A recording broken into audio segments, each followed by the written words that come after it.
ಶ್ರಾವಣ ಮಾಸದ ಶುಭಾಶಯಗಳು.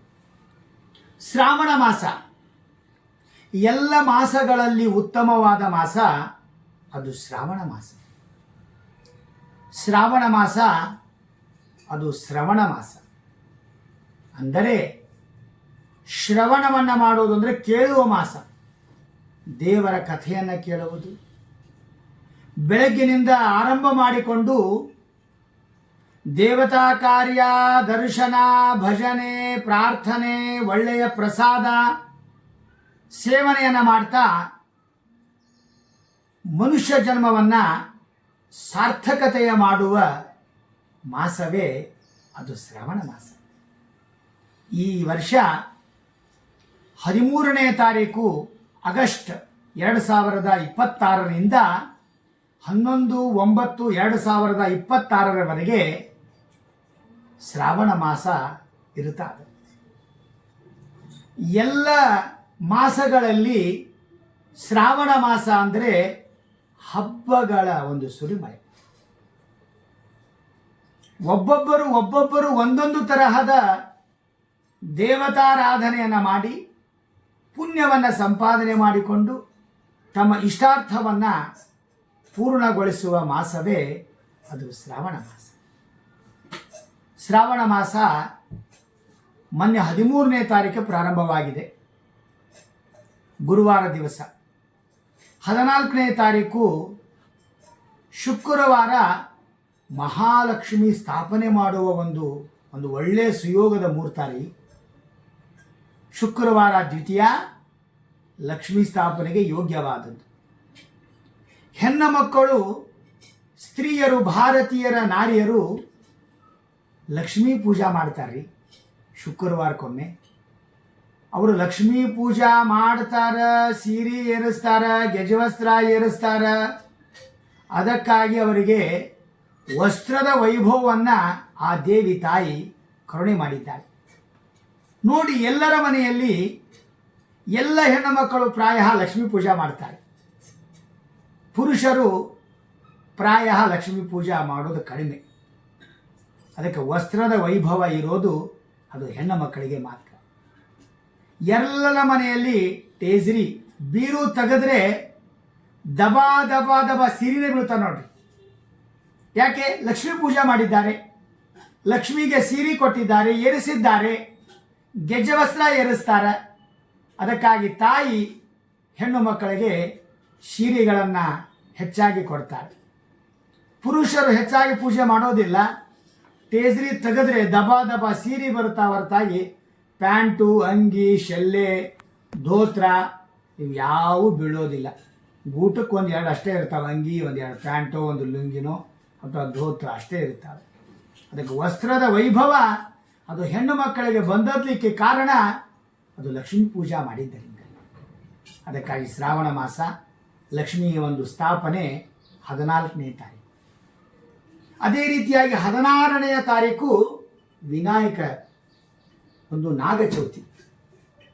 ವಿನಾಯಕ ಚೌತಿ ಇದ್ದಾಗೆ ನಾಗಚೌತಿ ಅತ್ಯಂತ ಶ್ರೇಷ್ಠವಾದಂತಹ ಒಂದು ಎಲ್ಲ ನಾರಿಯರು ಎಲ್ಲ ಪುರುಷರು ಸೇರಿಕೊಂಡು ಮಾಡಲೇಬೇಕಾದ ಹಬ್ಬ ಅದು ನಾಗರ ಹಬ್ಬ. ಭಾರತದ ದೇಶದ ಯಾವುದೇ ಪ್ರಾಣಿಗಳನ್ನು ಕೊಲ್ಲಬಾರದು ಎಂಬ ತಿಳಿಸಿಕೊಡುವ ಹಬ್ಬವೇ ಅದು ನಾಗರ ಹಬ್ಬ. ನಾಗರ ಹಾವಾಗಲಿ, ಯಾವುದೇ ಹಾವಾಗಲಿ, ಯಾವುದೇ ಪ್ರಾಣಿಗಳನ್ನು ಕೊಲ್ಲಬಾರದು, ರಕ್ಷಣೆ ಮಾಡಬೇಕು. ಅದಕ್ಕಾಗಿ ನಾಗರ ಹಬ್ಬ ಇದು ಮಾಡೋದು ಯಾಕಂದರೆ ನಾಗರ ಹಬ್ಬ ಮಾಡುವ ಉದ್ದೇಶ ಮನೆತನ, ಕುಟುಂಬಕ್ಕೆ ಒಳ್ಳೆಯದಾಗಬೇಕಾಗಿದೆ. ಮಕ್ಕಳಿಗೆ ಒಳ್ಳೆಯ ಜ್ಞಾಪಕ ಶಕ್ತಿ, ಮಕ್ಕಳಿಗೆ ಒಳ್ಳೆಯ ವಿದ್ಯೆ, ಮಕ್ಕಳಿಗೆ ಮದುವೆ ಆಗಬೇಕಾದರೆ, ಅವರ ಮಕ್ಕಳಿಗೆ ಮತ್ತು ಮಕ್ಕಳಾಗಬೇಕಾದರೆ ಆ ನಾಗರ ಹಬ್ಬ, ಸರ್ಪ ಹಬ್ಬ ಮತ್ತು ನಾಗರಾಜನ ಹಬ್ಬ ಅದು ಯೋಗ್ಯವಾದದ್ದು. ಅದಕ್ಕಾಗಿ ನಾಗರ ಪಂಚಮಿಯ ದಿವಸ ಹಾಲನ್ನು ಆ ದೇವರಿಗೆ ಹಾಕಬೇಕು, ಪೂಜೆ ಮಾಡಬೇಕು. ನಾಗರ ಹಬ್ಬ ಭಾರತೀಯ ಸಂಸ್ಕೃತಿಯ ಸನಾತನ ಧರ್ಮದಲ್ಲಿ ಬಹಳ ಅದ್ಭುತವಾದ ಹಬ್ಬ.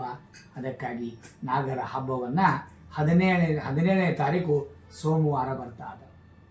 ಅದೇ ರೀತಿಯಾಗಿ ಇನ್ನು ವರಮಹಾಲಕ್ಷ್ಮಿ ಯಾವತ್ತು ಮಾಡಬೇಕು ಅಂತ, 2ನೇ ಶುಕ್ರವಾರ ಮಾಡಬೇಕು ಅಥವಾ 3ನೇ ಶುಕ್ರವಾರ ಮಾಡಬೇಕು ಅಂತ ಕೆಲವರಿಗೆ ಗೊಂದಲ ಇದೆ. ಅದಕ್ಕಾಗಿ ಶಾಸ್ತ್ರ ಹೇಳುತ್ತದೆ, 2ನೇ ಶುಕ್ರವಾರ ವರಮಹಾಲಕ್ಷ್ಮಿ ಮಾಡಬೇಡಿ, ಲಕ್ಷ್ಮೀ ಪೂಜೆ ಮಾಡಿ.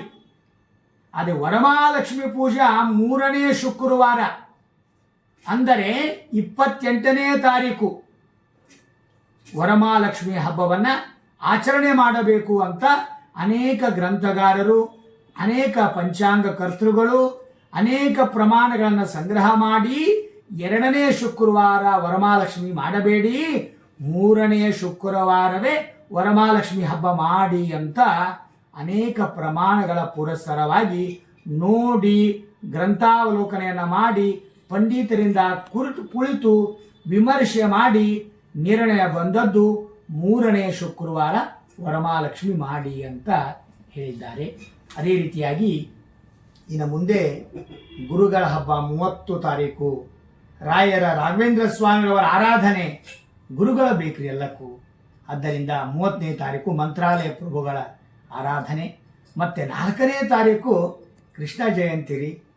ಕೃಷ್ಣನ ಮಹಿಮೆಯ ಪೊಗಳಲು ಹೊಗಳಲು ಎಲ್ಲ ಜನ. ಆ ಕೃಷ್ಣ ಪರಮಾತ್ಮ ಮಧುರಾ ಪಟ್ಟಣದಲ್ಲಿ ಕಾರಾಗೃಹದಲ್ಲಿ ಮಧ್ಯರಾತ್ರಿ 12 ಗಂಟೆಗೆ ಅವತಾರವನ್ನು ಮಾಡಿದಂತಹ ಅದ್ಭುತವಾದಂತಹ ರೋಹಿಣಿ ನಕ್ಷತ್ರದಾಗ ಅವತಾರ ಮಾಡಿದ್ದಾನೆ. ಅದು 4ನೇ ತಾರೀಕು, ಸೆಪ್ಟೆಂಬರ್ 4ನೇ ತಾರೀಕು ಶುಕ್ರವಾರ. ಅದು ಕೂಡ ಕೃಷ್ಣ ಜಯಂತಿ ಬಹಳ ಯೋಗ್ಯವಾದದ್ದು. ಇನ್ನು ಗೋಪಾಲ ಕಾಲ ಅಂತ ಎಲ್ಲ ಕಡೆ ಮಾಡ್ತಾರೆ, ಮಹಾರಾಷ್ಟ್ರದಲ್ಲಿ ತುಂಬ ಮಾಡ್ತಾರೆ. ಅದಕ್ಕಾಗಿ ಅದು ಕೂಡ ಯೋಗ್ಯವಾದ ಹಬ್ಬ. ಹೀಗೆ ಶ್ರಾವಣ ಮಾಸದಲ್ಲಿ ಹಬ್ಬಗಳ ಒಂದು ಅತ್ಯಂತ ಶ್ರೇಷ್ಠವಾದಂಥ ಹಬ್ಬಗಳು ಬರುತ್ತವೆ. ಆ ಹಬ್ಬಗಳನ್ನು ಮಾಡೋಣ, ಆಚರಿಸೋಣ. ಆ ಭಗವಂತನ ಅನುಗ್ರಹಕ್ಕೆ ನಾವು ಪಾತ್ರರಾಗೋಣ. ಇದರ ಮಧ್ಯದಲ್ಲಿ ನಮ್ಮ ಕುಲದೇವರ ಆರಾಧನೆ ಮಾಡಿ ಎಲ್ಲರೂ ಕೂಡ ಬೆಳಗ್ಗೆ ಎದ್ದು ದೇವಾಲಯಕ್ಕೆ ಹೋಗಿ ಯಥಾಶಕ್ತಿಯಾಗಿ ಪ್ರದಕ್ಷಿಣೆ ಹಾಕಿ ಭಜನೆ ಮಾಡಿ ಪ್ರಾರ್ಥನೆ ಮಾಡಿ ಸ್ತೋತ್ರ ಹೇಳಿ ನಾಮಾವಳಿಗಳನ್ನು ಹೇಳಿ ದೇಶ, ರಾಜ್ಯ, ಜಿಲ್ಲೆ, ತಾಲೂಕು, ಹಳ್ಳಿಗಳು ಎಲ್ಲರೂ ಕೂಡ ಚೆನ್ನಾಗಿರಬೇಕು ಅಂತ ದೇವರಲ್ಲಿ ಪ್ರಾರ್ಥನೆ ಮಾಡಿ ಸರ್ವೇ ಜನ ಸುಖಿನೋ ಭವಂತು. ಕಲ್ಯಾಣಮಸ್ತು ಕಲ್ಯಾಣಮಸ್ತು. ಶುಭಂ ಶುಭಂ. ಕೃಷ್ಣಾರ್ಪಣಮಸ್ತು.